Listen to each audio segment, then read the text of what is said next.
Garrett et Beckwith sont partis pour leur expédition d'ascension du mont Hooker avec suffisamment de matériel pour parer à toute urgence, sauf qu'ils avaient laissé leur téléphone satellite dans le camion.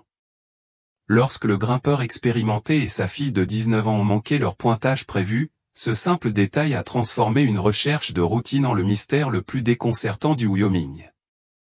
11 ans plus tard, 2 alpinistes sont tombés sur leur camp, suspendus sur une falaise, où le contenu horrible d'un seul sac de couchage allait pousser les enquêteurs dans une nouvelle recherche désespérée de réponses. Le silence a commencé un mardi de fin août 2013.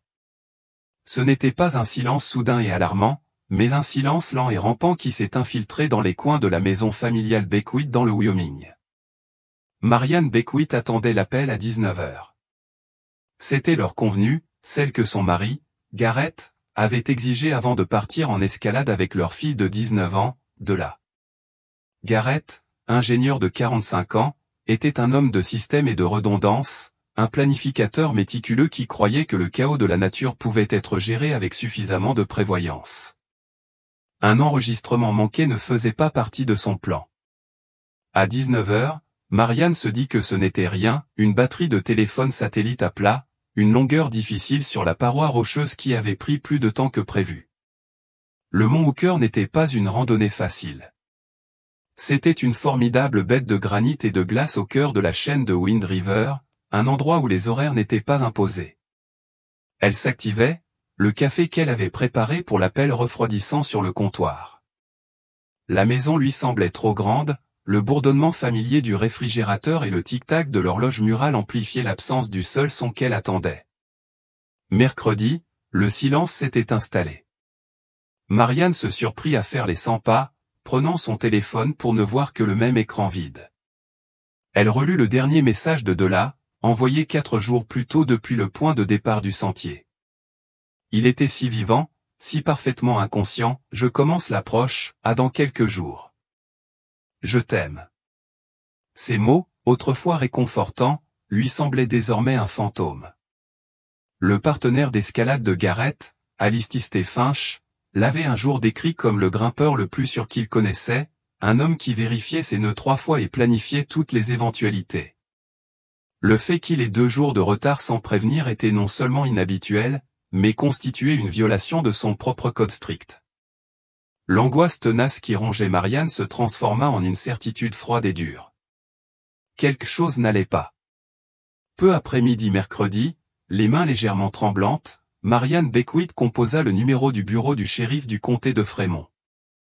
Elle s'adressa à une voix calme et professionnelle, la sienne tendue, essayant d'expliquer la gravité de la situation sans paraître hystérique. Elle expliqua que son mari Garrett et leur fille Della avaient disparu. Elle détailla leur itinéraire prévu sur le mont Hooker, soulignant la grande expérience de Garrett et son engagement indéfectible envers les protocoles de sécurité. Elle relata le dernier SMS de Della, les mots s'étranglant dans sa gorge. Pour le répartiteur, c'était un appel familier dans une région caractérisée par sa nature sauvage, mais la mention du mont Hooker, conjuguée à un silence de 2 jours de la part d'un alpiniste expérimenté, donnait un ton plus percutant au rapport. Il ne s'agissait pas d'un touriste égaré lors d'une randonnée d'une journée. Il s'agissait d'une situation à haut risque dans l'un des environnements les plus impitoyables de l'État. L'affaire a immédiatement été signalée comme une affaire de disparition hautement prioritaire. Dans l'heure qui a suivi, un adjoint a été chargé de la première étape de la procédure, ce qui, chacun le savait, pouvait s'avérer être une entreprise de grande envergure. Sa tâche était simple, mais cruciale, se rendre au point de départ du sentier isolé, à la lisière de la nature sauvage, et confirmer la présence du véhicule des Beckwith. Tandis que la voiture de patrouille de l'adjoint soulevait la poussière sur la longue route non goudronnée menant aux montagnes, il se dirigeait vers la première pièce d'une énigme qui allait dérouter les enquêteurs pendant plus d'une décennie. La recherche de Garrett et des Beckwith avait officiellement commencé. Le trajet jusqu'au départ du sentier Big Sandy fut long et semé d'embûches, au cœur de l'isolement.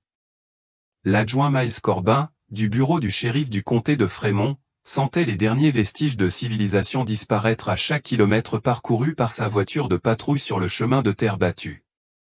Le ciel bleu immaculé de Lander laissait place à une canopée plus vaste et plus imposante, encadrée par les dents acérées de la chaîne de Wind River qui s'élevait au loin. Ce lieu ne semblait pas seulement vide, il semblait ancien et indifférent. Il avait déjà eu ce genre d'appel, mais celui-ci était lourd, un pressentiment s'installait dans ses entrailles. La voix de Marianne Beckwith au téléphone était tendue, avec un contrôle qui tenait plus de l'inquiétude que de la panique pure et simple. Elle avait décrit son mari, Gareth, non pas comme un homme qui pouvait se perdre, mais comme un homme pour qui se perdre était une impossibilité logique.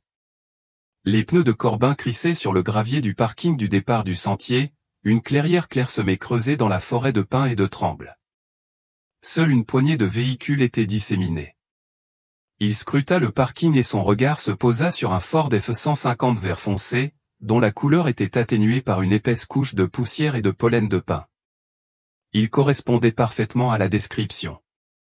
Il gara sa voiture et en sortit. L'air se raréfia, se rafraîchit. Le camion gara son siège silencieux, comme s'il avait été abandonné depuis des semaines. Une fine couche de feuilles de tremble jaune commençait à s'accumuler dans la rainure entre le pare-brise et le capot. Il ressemblait exactement à ce qu'il devait être, un véhicule abandonné par des gens qui avaient marché dans la nature et n'en étaient pas encore sortis. Il vérifia la plaque d'immatriculation. Le véhicule revint au nom de Gareth Beckwith. Corbin commença son inspection de routine en regardant par les vitres. La cabine était propre, presque spartiate. Quelques cartes égarées gisaient sur le siège passager, ainsi qu'un vieux guide de la chaîne de Wind River. Il n'y avait aucune trace de lutte, aucun éclat de verre, rien ne laissait présager un départ précipité ou une altercation violente. C'était parfaitement normal, d'une façon troublante. Il essaya la poignée de la portière, elle était déverrouillée. Ce n'était pas inhabituel ici. La plupart des gens se sentaient plus en sécurité en laissant leur voiture déverrouillée plutôt que de risquer une vitre cassée pour les quelques objets de valeur restés à l'intérieur. Corbin ouvrit la portière côté conducteur et se pencha. Une légère odeur de café rassis et de désodorisant au pain le frappa. Il cherchait un mot, un itinéraire révisé, n'importe quoi qui pourrait lui fournir un indice. Son regard parcourut le tableau de bord, la console centrale, puis se porta sur la boîte à gants. Il l'ouvrit. À l'intérieur, niché entre la carte grise et le manuel du propriétaire, se trouvaient deux élégants appareils noirs. C'étaient des téléphones satellites. Pendant un instant, il n'en comprit pas la signification. Puis, une vague de froid le submergea. Il les fixa du regard, cherchant à concilier leur présence avec les faits.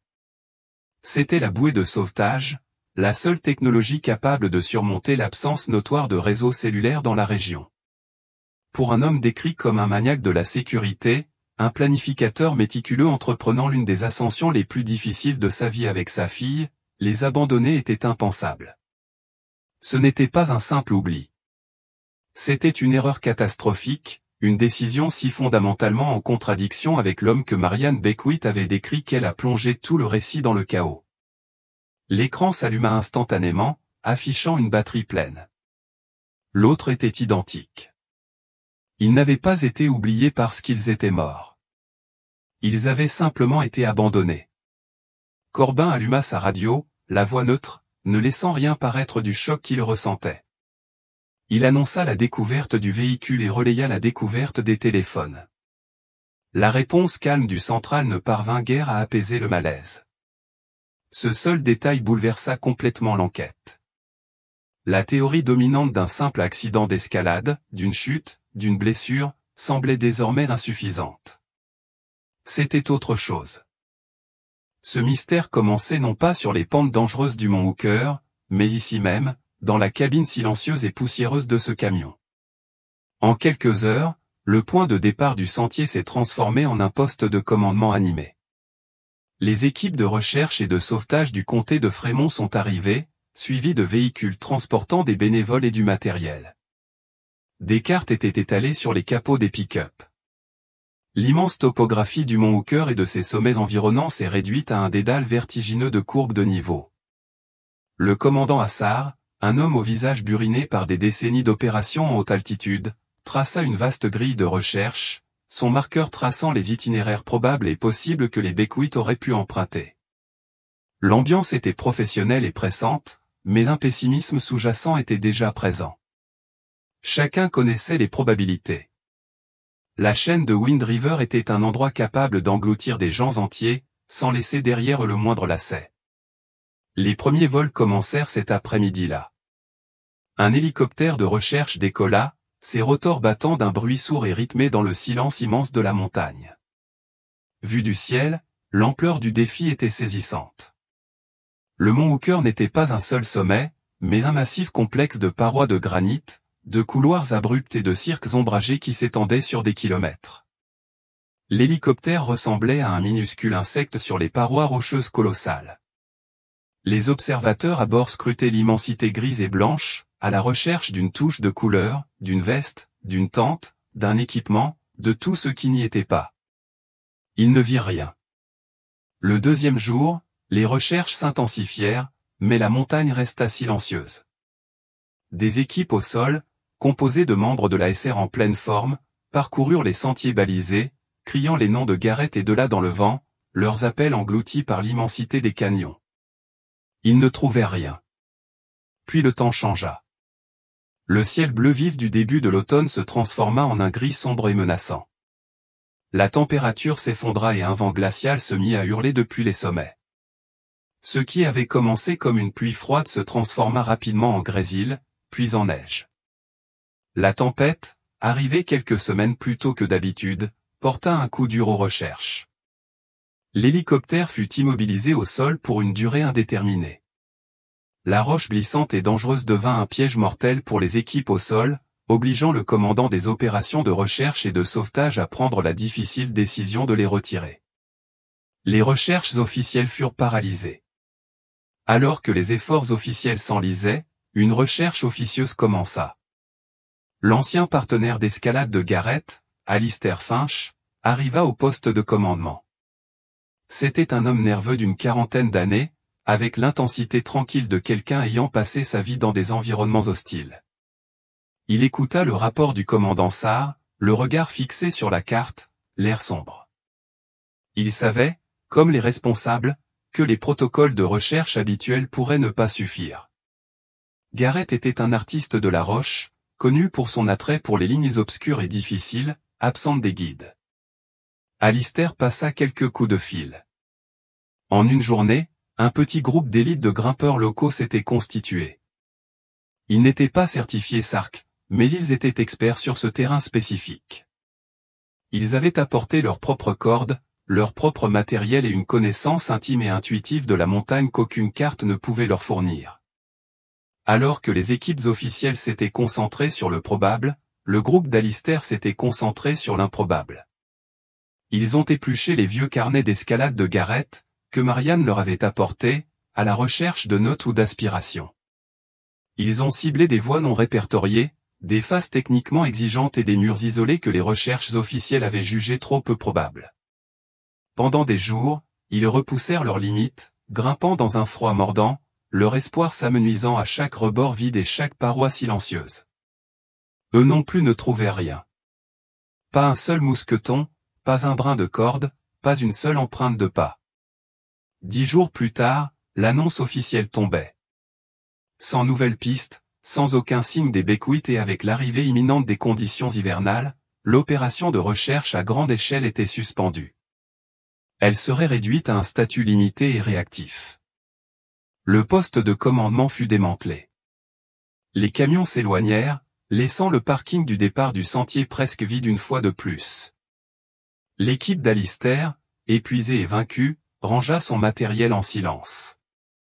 La montagne avait gagné. L'affaire de Garrett et de la Beckwith, autrefois une opération de sauvetage effrénée, s'est désormais installée dans le silence glacial d'un dossier de disparition de longue date.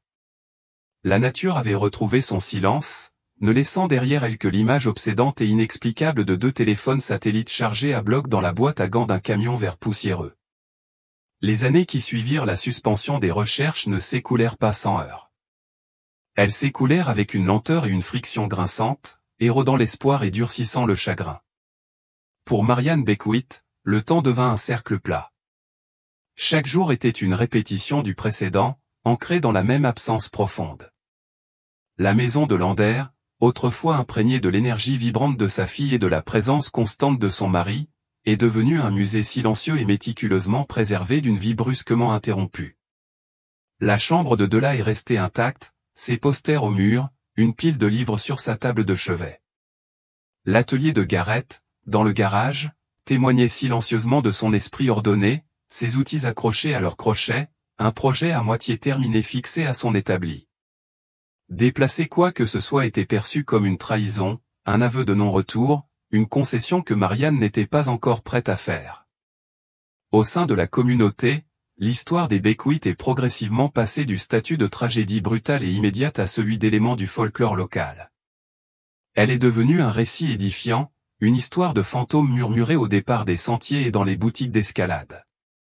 Les nouveaux grimpeurs de la chaîne de Wind River entendaient parler du père expert et de sa fille talentueuse qui s'étaient aventurés dans les montagnes et avaient tout simplement disparu, ne laissant derrière eux que leurs camions et 2 téléphones satellites en parfait état. Cette histoire rappelait avec tristesse le pouvoir absolu de la nature sauvage, sa capacité à anéantir même les plus préparés. Le flot initial de plats mijotés et d'appels de condoléances au domicile de Marianne s'était réduit à un mince filet, puis à un silence respectueux et entendu de la part des voisins qui ne savaient plus quoi dire. Elle était prisonnière d'un deuil suspendu, d'un vide sans issue, car il n'y avait pas de finalité. Le dossier officiel, rempli de grilles de recherche, de transcriptions d'entretiens et de rapports techniques, a été transféré d'un tiroir d'enquête en cours vers un classeur d'affaires non résolu au bureau du shérif du comté de Fremont. Il y est resté, témoignage d'un mystère qui avait résisté à tous les efforts pour le résoudre. Puis, 3 ans après la disparition, à l'été 2016, une lueur de possibilité a brisé le silence. Un randonneur qui s'éloignait des sentiers pour pêcher dans un ruisseau alpin isolé, à quelques kilomètres au sud-est du mont Hooker, aperçut un éclat métallique dans l'eau claire et peu profonde. Il plongea la main et en sortit un petit morceau d'aluminium hexagonal, une cale d'escalade fermement coincée dans une fissure d'un rocher submergé. C'était un équipement de protection haut de gamme, usé par les intempéries mais toujours solide. Le randonneur, lui-même un amateur de plein air expérimenté, connaissait l'affaire Beckwith. Il marqua soigneusement l'emplacement et apporta l'équipement au bureau du shérif. Cette découverte releva brièvement l'enquête. Les informations locales publièrent un court reportage montrant une photo du grimpeur et revenant sur les détails de la disparition. Pendant quelques jours, on se serait cru en 2013. Le téléphone de Marianne résonnait d'appels de journalistes. Un enquêteur de la brigade des affaires non résolues fut chargé d'enquêter. Il recoupa la marque de l'écrou, une pièce spécialisée fabriquée par une petite entreprise européenne, avec l'inventaire du matériel que Gareth utilisait, compilé à partir des reçus et de la mémoire d'Alice Finch. Ça correspondait. La marque était celle que Gareth appréciait. L'espoir est cependant une chose fragile. L'enquête ultérieure du détective a révélé l'ambiguïté frustrante de l'indice. Si la marque était très prisée par Gareth, elle était également populaire auprès d'autres grimpeurs confirmés. Aucun numéro de série, aucun marquage unique ne permettait de le relier avec certitude à lui. De plus, son emplacement posait problème. Le ruisseau se trouvait à des kilomètres de toute voie d'ascension ou de descente logique du mont Hooker. Il aurait pu être emporté par le courant pendant 3 ans, de n'importe où, ou avoir été abandonné par un autre alpiniste. Après une semaine d'analyse et une recherche ciblée, mais infructueuse, du lieu où la noix avait été trouvée, le détective a dû conclure à une impasse. L'indice était trop courant, sa provenance trop incertaine. La brève lueur d'espoir pour Marianne s'éteignit, laissant derrière elle une obscurité encore plus profonde. 2 années passèrent. L'affaire sombra dans l'oubli jusqu'à ce qu'elle ressuscite dans un lieu des plus inattendus. Un forum d'escalade en ligne de niche, basé sur du texte, une relique d'une époque antérieure d'Internet qu'une petite communauté de grimpeurs dévoués fréquentait encore. Dans un long fil de discussions inactives datant de 2013, intitulé « Disparition de Beckwith à Mont Hooker », un utilisateur anonyme a émis une nouvelle théorie. Il soulignait que Gareth Beckwith avait contracté un modeste prêt pour sa petite entreprise environ 1 an avant sa disparition. Il avançait, sans preuve, que l'entreprise était peut-être en faillite et que Gareth, au bord de la ruine, avait mis en scène sa disparition pour échapper à ses dettes, au détriment possible de sa fille. L'accusation sans fondement s'est répandue discrètement dans la petite communauté en ligne, mais elle a finalement trouvé son chemin jusqu'à un blogueur local du Wyoming qui a écrit un article sensationnaliste à ce sujet.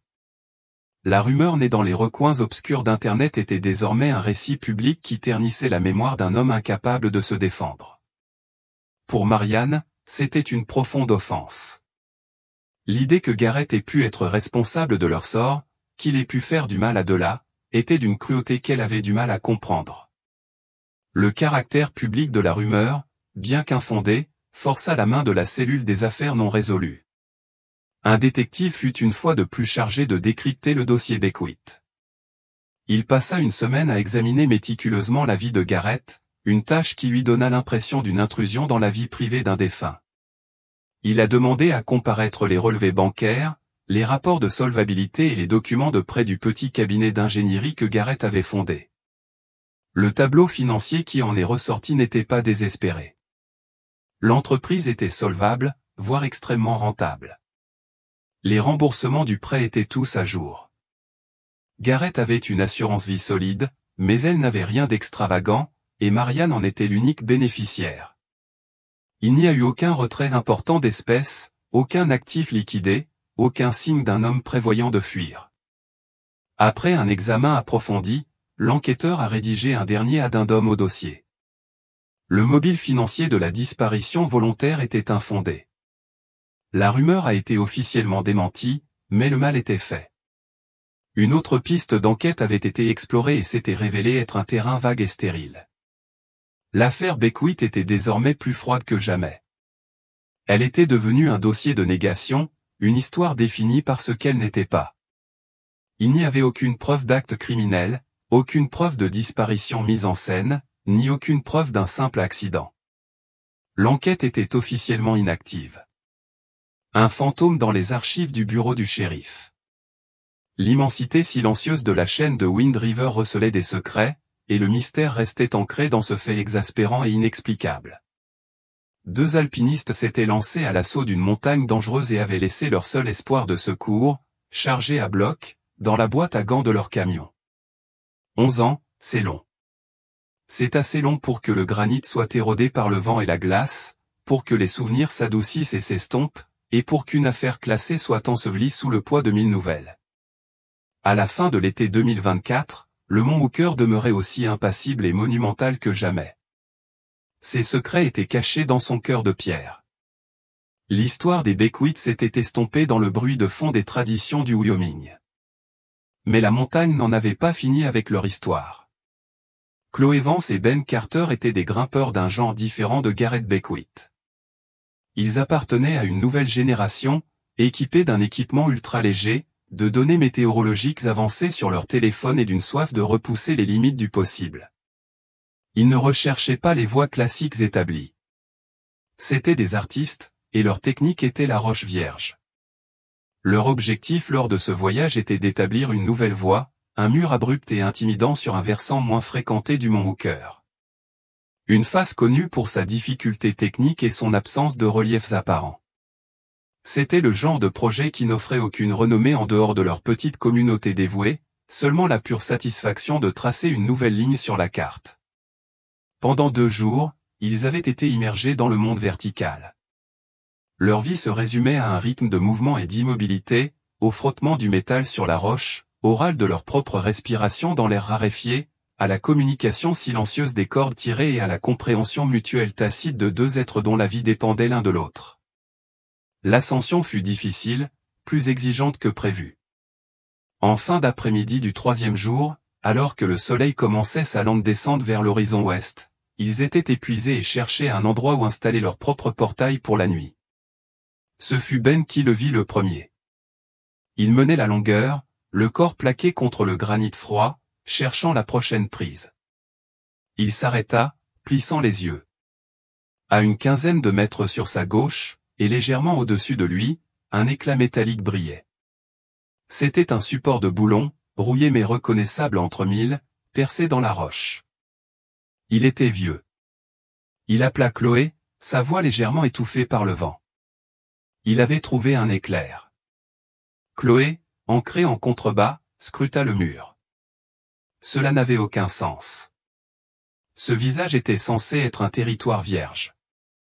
Il l'avait étudié pendant des mois, et il n'y avait aucune trace de tentative précédente, réussie ou non. Ben continua de grimper, et quelques minutes plus tard, il appela à nouveau. Il en avait trouvé un autre, puis un autre. Il formait une ligne nette, une traversée menant à une petite alcôve ombragée, une légère empreinte dans l'imposant mur. Ce n'était pas une voie d'ascension logique. Cela ressemblait plutôt à une voie d'évacuation, un endroit où l'on pourrait se réfugier pour échapper à la tempête. La curiosité, une force puissante chez ceux qui osaient escalader des rochers abrupts à des milliers de mètres d'altitude, commença à prendre le dessus sur leur épuisement. Un emplacement de bivouac déjà équipé d'ancrage leur fut précieux, leur épargnant des heures de forage pénibles. Ils décidèrent d'explorer la région. La traversée était délicate et exposée, exigeant toute leur concentration. À chaque mouvement, le mystère s'approfondissait. Les boulons étaient vieux. Les cintres en acier rouillaient d'un orange vif et profond. La sangle en nylon de l'un d'eux était blanchie et effilochée par des années d'exposition au UV. Celui qui avait placé ces objets là l'avait fait il y a très longtemps. Alors qu'ils approchaient de l'alcôve, l'objet de la traversée apparut. Ce n'était pas une simple corniche naturelle. Suspendu à un réseau complexe de sangles vieillissantes et ancrées au rocher, se trouvait un portaledge. Il était suspendu là, tel un vaisseau fantôme abandonné. Son tissu gris, délavé et taché, flottait doucement au vent. Une vague de malaise submergea Chloé. Ce n'était pas seulement un vieux camp. On aurait dit un sanctuaire, un lieu figé dans le temps. Ben atteignit le point d'ancrage le premier et s'y assura. Chloé le suivit, les yeux rivés sur l'étrange plateforme silencieuse.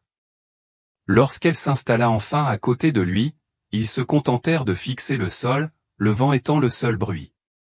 Le bord du portail était une véritable capsule temporelle. Un sac étanche bleu, au plastique cassant et craquelé, était blotti contre la paroi rocheuse. À côté, une corde d'escalade formait un cercle parfait et net, bien que rigide et décoloré. Sa gaine était presque blanche, et à côté de la corde se trouvait un sac de couchage d'un rouge profond et poussiéreux, fermé presque jusqu'en haut. La scène était profondément inquiétante. Il y régnait une impression d'ordre, une intention délibérée qui contrastait avec l'idée d'un simple abandon. Ceux qui abandonnaient une ascension en cas d'urgence ne prenaient généralement pas le temps d'enrouler leur corde aussi soigneusement. Une question sourde flottait entre eux. Où étaient les propriétaires de cet équipement? Chloé ressentit une étrange pulsion, un besoin de comprendre ce qu'elle voyait. Elle se détacha de l'ancré, testant soigneusement son poids, se laissa tomber sur le rebord du portail. Le tissu gémit sous elle, mais la structure résista. L'air sur le rebord était immobile, protégé du vent, et il semblait lourd, stagnant. Elle tendit la main vers le sac étanche, effleurant le plastique craquelé de ses doigts. Il était léger, presque vide. Son regard se porta sur le sac de couchage rouge. Il était partiellement recouvert d'une fine couche de poussière de granit, et une mauvaise herbe tenace avait pris racine dans un pli du tissu. C'était la pièce maîtresse du tableau, l'objet qui recelait le mystère le plus profond. Elle aperçut une petite bosse au sommet, là où se trouvait peut-être un oreiller. Elle hésita, une pointe de peur lui parcourant l'échine. Ben la regarda, l'air tendu. Prenant une grande inspiration, Chloé attrapa la fermeture éclair. Elle était raide, rongée par des années d'humidité et de glace. Elle dut la faire coulisser d'avant en arrière, le grincement étant anormalement fort dans le silence de la montagne. Elle bougea d'un centimètre, puis d'un autre. Le tissu commença à se déchirer. Elle vit d'abord des vêtements, une veste polaire emmitouflée, ce qui expliquait la bosse. Puis, tandis que l'ouverture s'élargissait, elle vit quelque chose en dessous. C'était pâle, presque blanc, et avait une forme lisse et incurvée. Pendant un instant surréaliste, son cerveau refusa de l'analyser. On aurait dit un morceau de bois blanchi et sculpté. Puis la fermeture éclair céda de quelques centimètres supplémentaires, et l'objet roula légèrement sur le côté. Deux orbites sombres et vides fixèrent le ciel. Un halètement étouffé s'échappa des lèvres de Chloé. Elle recula précipitamment, le cœur battant à tout rompre. C'était un crâne. Elle regardait un crâne humain posé sur un oreiller de vêtements, dans un sac de couchage, sur une corniche oubliée, à des milliers de mètres d'altitude. Ben, voyant sa réaction, s'approcha du bord. Il baissa les yeux, le visage blême. « Oh mon Dieu !» murmura-t-il, les mots emportés par le vent. Ils restèrent bouche bée, horrifiés. La réalité de la scène s'abattit sur eux. Ce n'était pas un camp. C'était un tombeau, une fosse verticale suspendue dans le ciel pendant des années. À l'intérieur de ce sac rouge délavé se trouvait un squelette humain complet. Ils étaient à des kilomètres de la civilisation, accrochés à une paroi rocheuse, à côté des restes d'un alpiniste disparu depuis longtemps. La vaste et magnifique nature sauvage qui leur avait semblé leur terrain de jeu quelques instants plus tôt leur semblait maintenant envahie par un prédateur, vaste et menaçant. Le choc laissa place à une détermination froide et lucide, leur entraînement prenant effet. Ils savaient qu'ils ne pouvaient rien toucher d'autre. C'était une scène de crime, ou du moins, une scène de mort qui nécessitait une enquête. Chloé sortit son téléphone. Ses mains tremblaient, mais elle s'efforça d'être méthodique. Elle prit des photos sous tous les angles possibles, capturant le bord du portail, l'équipement, le sac de couchage et le contexte plus large de la falaise. La vive lueur numérique de l'écran du téléphone paraissait profane dans ce lieu ancien et solennel. Ben vérifia son propre appareil, trouva les coordonnées GPS et fit une capture d'écran. Il n'y avait pas de réseau. Ils étaient complètement seuls avec leur découverte. Le soleil touchait maintenant l'horizon, peignant le ciel de touches éclatantes d'orange et de violet. La beauté du coucher de soleil ressemblait à une cruelle plaisanterie. Il fallait qu'ils redescendent, mais l'idée de passer la nuit là, même à 30 mètres de distance, leur était insupportable. Ils prirent la décision difficile d'entamer la longue et technique descente dans la lumière déclinante. La descente fut une épreuve tendue et silencieuse. Chaque rappel, chaque vérification d'ancrage s'effectuait avec une concentration machinale et sombre. Leurs bavardages habituels avaient disparu, remplacés par un silence pesant, imprégné de l'image de ces deux orbites vides, fixées dans le sac de couchage. La montagne, source de joie et de défi, semblait désormais hantée. Ils n'étaient plus de simples alpinistes. Ils étaient des messagers, porteurs d'un terrible secret issu de la nature sauvage. Ce n'est que 24 heures plus tard, après une nuit blanche passée à bivouaquer sur une corniche inférieure et une descente finale exténuante, qu'ils sortirent enfin de la forêt et atteignirent le grand parking sablonneux du départ du sentier. Leurs jambes tremblaient d'épuisement, leur esprit était engourdi par ce qu'ils avaient vu. Chloé ne trouva qu'une seule barre de signal. Elle composa le 911 à tâtons, la voix brisée, tandis qu'elle prononçait les mots qui allaient enfin, après 11 ans de silence, rouvrir l'affaire des Beckwith, froide et oubliée. « On est au Mont Hooker, dit-elle. On a trouvé quelque chose. On a trouvé un corps. » L'appel de Chloé Vance fit un choc au bureau du shérif du comté de Fremont. Une découverte au Mont Hooker, un corps au bord d'un portail. Le scénario était si particulier et si étrange qu'il fit immédiatement ressortir l'affaire la plus ancienne et la plus non résolue des archives. Le dossier Beckwith, recouvert de la poussière accumulée pendant 11 ans, fut déposé sur le bureau de l'inspectrice Isabella Rossi. Rossi, nouvelle venue au sein de l'unité des affaires non résolues, était une enquêtrice perspicace et experte en informatique, réputée pour son regard neuf sur les preuves anciennes. Elle avait 28 ans, ce qui signifiait qu'elle était elle-même adolescente lorsque Garrett et de la Beckwith avaient disparu. En parcourant les premiers rapports de 2013, les détails lui semblaient venir d'une autre époque. Les grilles de recherche, l'avis de suspension, le mystère déconcertant des téléphones satellites. Un fantôme de ce passé réapparaissait alors, suspendu à des milliers de mètres d'altitude. Le premier défi fut immédiat et immense, le lieu. Ce n'était pas une scène de crime qu'on pouvait délimiter avec du ruban jaune. C'était une scène de crime verticale, un cauchemar logistique accessible seulement à une poignée de personnes dans le monde. L'inspecteur Rossi se tenait devant une immense image satellite haute résolution du mont Hooker, Chloé Vance et Ben Carter pointant du doigt une minuscule tache pixelisée sur un mur de granit abrupt. L'opération de traitement de la scène nécessiterait un niveau de collaboration et d'expertise rarement vu. Rossi a réuni une équipe spécialisée, un anthropologue judiciaire de l'Université d'État, un technicien principal de scène de crime et, surtout, 2 membres de l'équipe d'élite de recherche et de sauvetage de Jenny Lake du Parc national de Grand Teton, qui étaient parmi les meilleurs spécialistes de la récupération en haute altitude du pays. L'opération débuta 2 jours plus tard sous un ciel clair et impitoyable. Un hélicoptère servait de centre de commandement mobile, ses rotors battant à un rythme régulier dans le silence de la montagne. La première tâche consistait à effectuer une reconnaissance. L'inspecteur Rossi et le docteur Harry Storn, anthropologue légiste, ont survolé le site depuis les airs. Le bord du portail, une minuscule plateforme d'apparence fragile se détachant sur l'imposante roche. À travers ses jumelles, Rossi pouvait voir la scène telle que Chloé l'avait décrite, le tissu gris délavé, le rouleau de corde, le sac de couchage rouge menaçant. C'était un endroit isolé du monde, préservé par sa propre inaccessibilité. La récupération elle-même fut un processus laborieux qui dura plusieurs jours. Les 2 alpinistes SAR furent les premiers sur la paroi, installant un nouveau système de cordes et d'ancrage sécurisé au-dessus du site. De ce poste, ils purent descendre en rappel jusqu'au bord du portail, servant ainsi de main et d'yeux à l'équipe d'enquête. Chaque action était relayée par radio à l'inspecteur Rossi et au docteur Thorne, qui observait depuis un camp de base temporaire installé sur une corniche plus large et plus stable, plusieurs centaines de mètres plus bas. La priorité était de tout documenter in situ.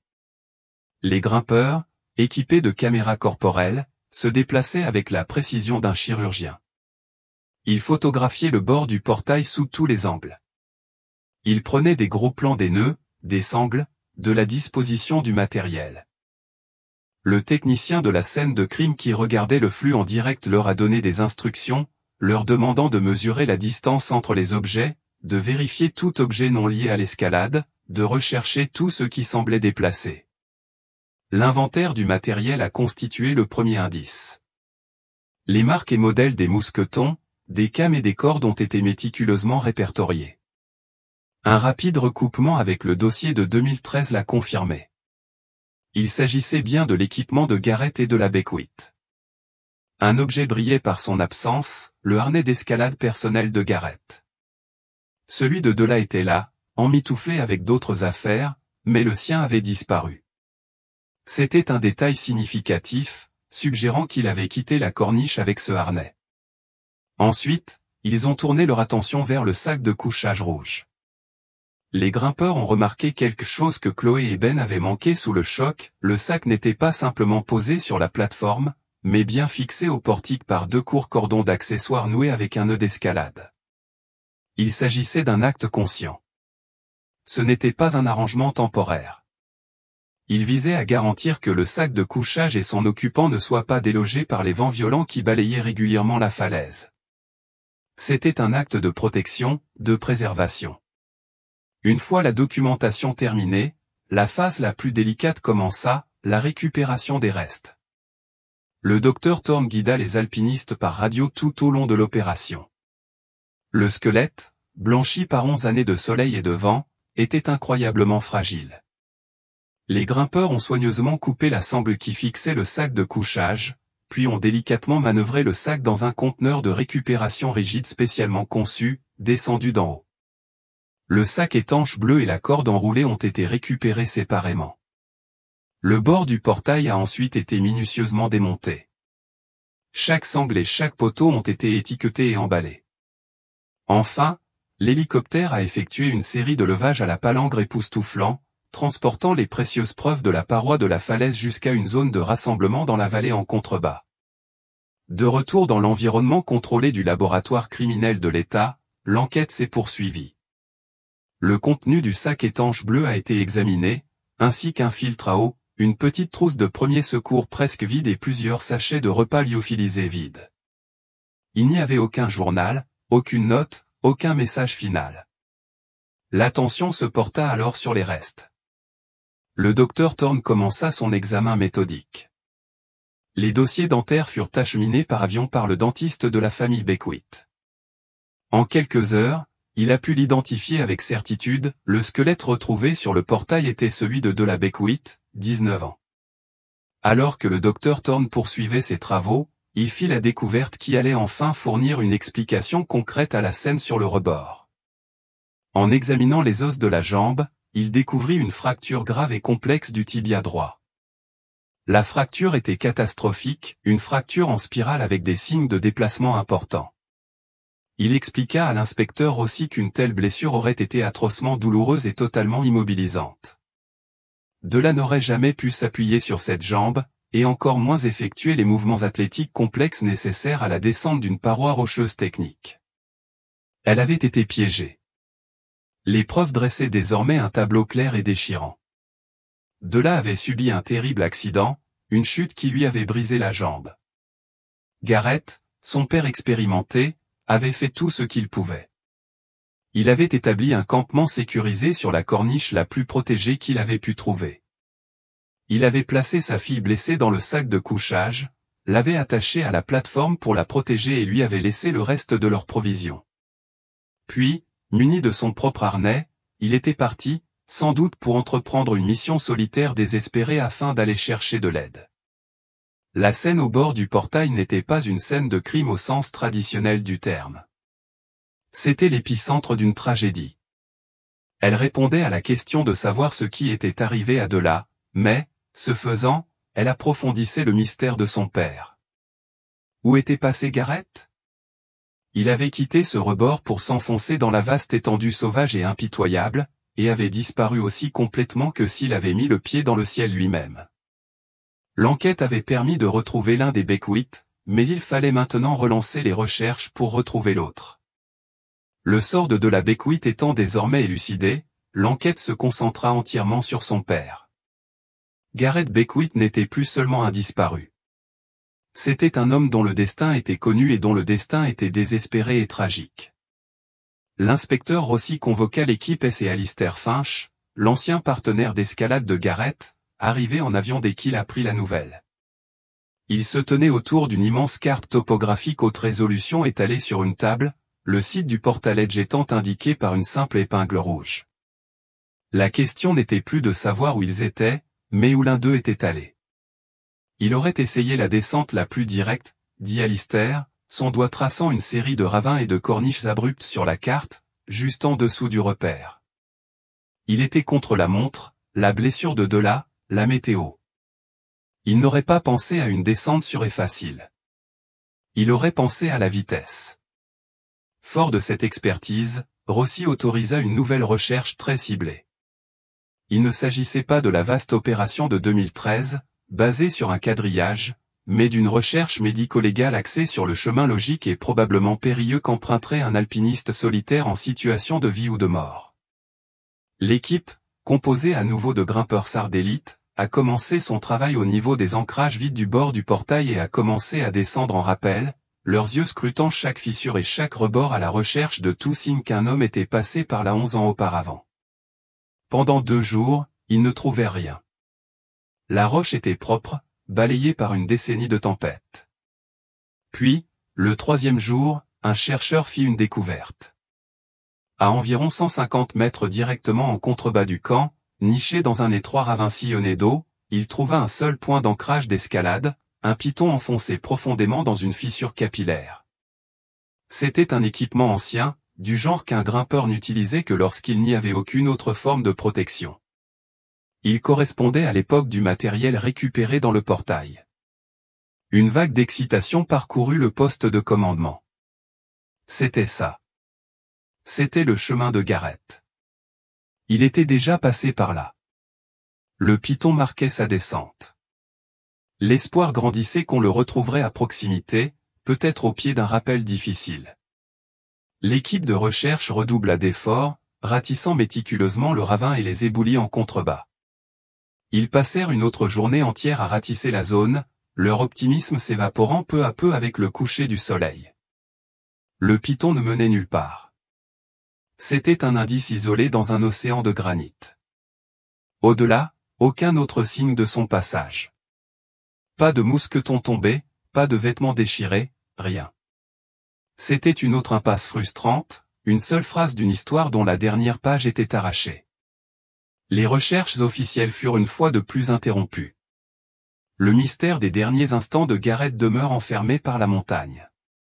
Les mois passèrent. Le dossier de Garrett Beckwith restait ouvert, mais inactif. L'inspectrice Rossi avait épuisé toutes ses pistes. Il semblait que la montagne garderait son dernier secret. La découverte, lorsqu'elle est survenue, était entièrement fortuite. Elle n'avait rien à voir avec l'enquête officielle. Plusieurs mois plus tard, un biologiste de la faune sauvage de l'Université du Wyoming menait une étude sur les schémas migratoires du mouflon d'Amérique dans la chaîne de Wind River. Le projet impliquait l'utilisation d'un drone haute résolution pour surveiller des bassins reculés et inaccessibles, habitat privilégié des mouflons. Un après-midi, alors qu'il pilotait le drone à des kilomètres de distance, il le guidait au-dessus d'un bassin accidenté en forme de taureau, à plusieurs kilomètres à l'est du mont Hooker, une zone désolée, bordée de falaises, sans sentier et sans raison logique pour qu'une personne s'y rende. Alors qu'il scrutait les images en direct sur son écran, un éclair de couleur surnaturelle attira son attention. C'était une minuscule tache bleu pâle se détachant sur le gris et le brun du terrain rocailleux. Il rapprocha le drone et baissa son altitude. L'image se résumait à des lambeaux de tissu accrochés à un buisson épineux au pied d'une haute falaise abrupte. En faisant un panoramique, il aperçut autre chose éparpillée parmi les rochers avoisinants, des objets d'un blanc pâle qui ressemblaient étrangement à des ossements. Il connaissait les histoires. Il était au courant de l'affaire Beckwith.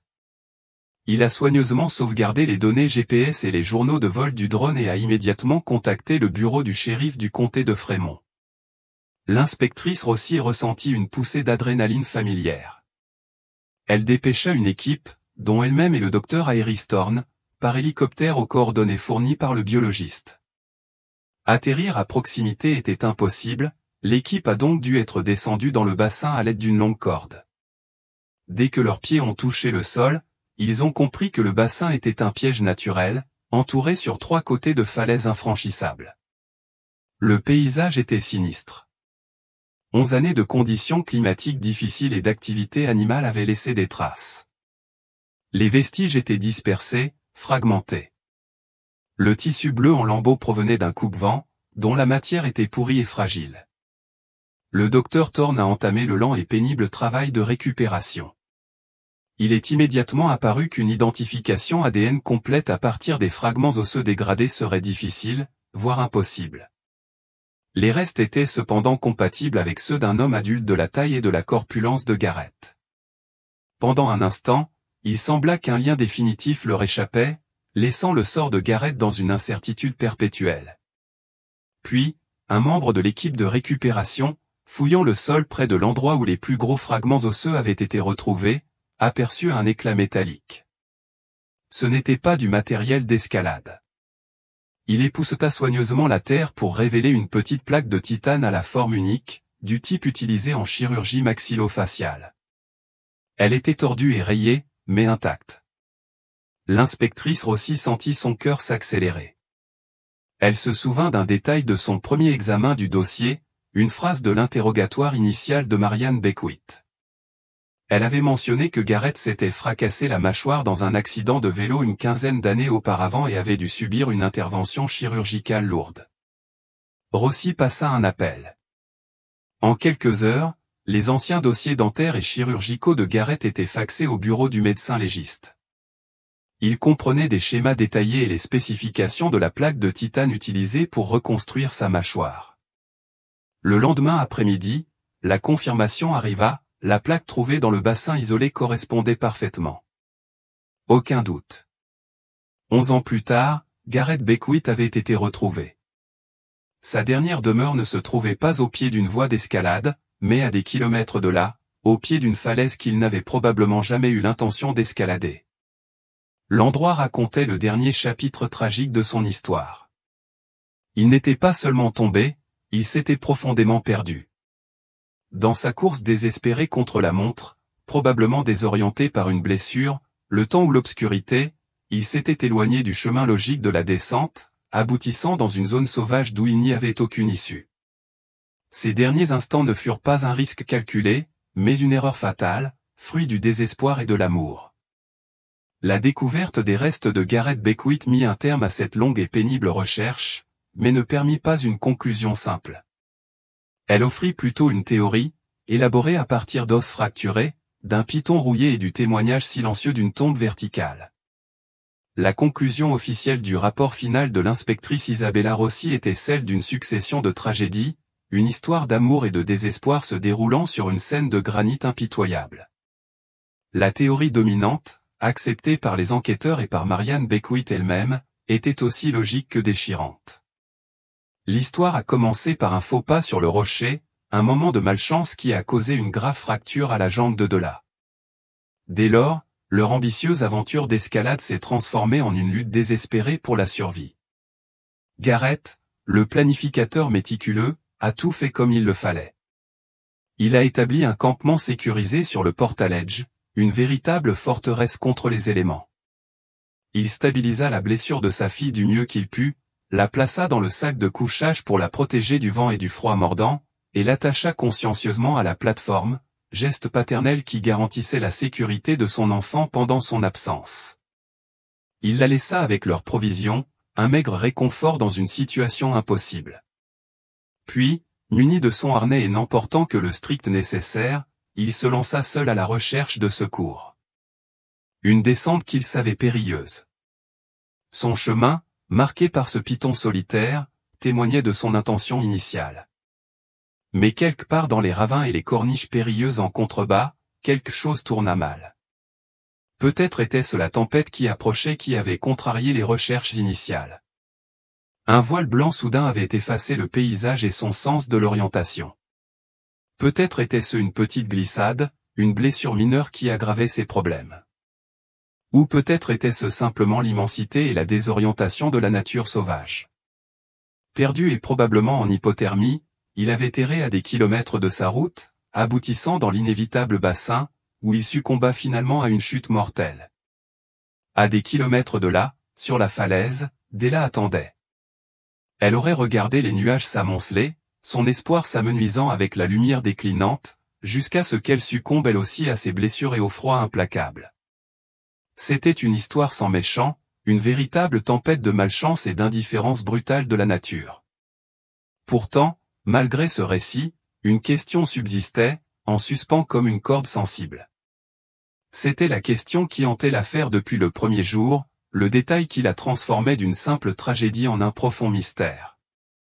Pourquoi les téléphones satellites avaient-ils été laissés dans le camion? C'était la faille inexplicable d'une chaîne d'événements pourtant logique. Était-ce un simple oubli humain, un moment d'excès de confiance de la part d'un alpiniste expert qui croyait avoir dépassé la nécessité de telles précautions sur une montagne familière? Ou avait-il été intentionnellement laissé pour une raison qui resterait à jamais inconnue? Cette décision, apparemment anodine, prise dans le calme du parking du départ du sentier 11 ans plus tôt fut le tournant fatal. C'était l'erreur qui avait anéanti toute possibilité d'une issue différente. L'erreur silencieuse qui avait déclenché une chaîne d'événements irréversibles. La réponse à cette question fut enterrée avec Gareth et Della, laissant un vide incommensurable au cœur de l'histoire. Pour Marianne Beckwith, les dernières découvertes apportèrent une paix brutale. L'incertitude, une forme de deuil unique et pénible, était révolue. Elle était désormais veuve et mère de son unique enfant. Mais elle n'était plus l'épouse et la mère des disparus. Elle pouvait enfin ramener Gareth et Della à la maison. Une petite cérémonie privée fut célébrée. Elle a enterré côte à côte les restes de sa fille et les fragments retrouvés de son mari. L'histoire avait une fin, même si elle était incomplète.